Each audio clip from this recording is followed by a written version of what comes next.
Welcome back to the Dizzy Diaries, your weekly dose of science, stories, and a little bit of sparkle. Every Friday, we slow things down together and explore a gentle fable designed to bring comfort, perspective, and encouragement for anyone navigating chronic illness, dysautonomia, or just a body that behaves a little differently.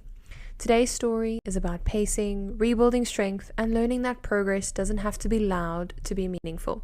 So settle in, get cozy, and let's begin. Poppy and the Mountain of Small Stones. In a quiet valley surrounded by silver-tipped mountains lived a girl named Poppy. Poppy was known for her bright spirit, the kind of person who smiled at strangers and noticed wildflowers on her walks. But she carried a secret frustration. Her body felt unreliable. Some days her legs felt steady, other days they shook like leaves in the wind, and climbing even small hills made her heart race as though she was scaling a mountain. One morning, she met an old mountain guide named Ira, who was stacking small stones into neat, careful piles. "Are you building a tower?" Poppy asked. "No," Ira smiled. "I'm rebuilding strength." Poppy frowned. "By stacking these tiny stones?" Ira nodded. "Every stone is light, but together they become something strong, if I place them one at a time." Poppy sat beside her. "I used to be strong. Now even little things exhaust me. I want to climb the hills again, but every time I try, I push too hard and end back up in bed." Ira brushed off a stone and handed it to her. "That's because you're trying to lift the whole mountain at once." Poppy looked at the stone in her hand, hardly heavier than a feather. "What if," Ira continued, "you start with this. One stone today, one stone tomorrow. Nothing heroic, just steady."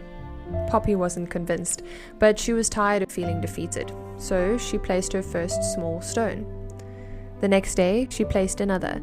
Some were smooth, some were oddly shaped, some slipped from her fingers, and she had to try again. On days her legs felt shaky, she chose the tiniest stones. On days she felt steadier, she picked ones slightly larger, but she never tried to lift more than her body could handle. Weeks passed. One morning, she realized something. Her piles had grown taller, steadier, and so had she. Her legs no longer wobbled the same way when she stood. Her heart didn't flutter as sharply when she walked across the valley. She felt grounded, almost like the stones themselves. One sunny afternoon, she found Ira waiting by the foot of a hill. "You're ready," Ira said. "For what?" "To climb, not the mountain, just the small hill." Poppy hesitated. "What if I can't make it?" Ira smiled softly. "Then we rest halfway. Strength isn't proven by reaching summits, Poppy. It's proven by pacing your climb." So they walked. Slow, steady, stopping often, breathing, letting her body guide the rhythm. When they reached the top, Poppy's eyes filled with tears.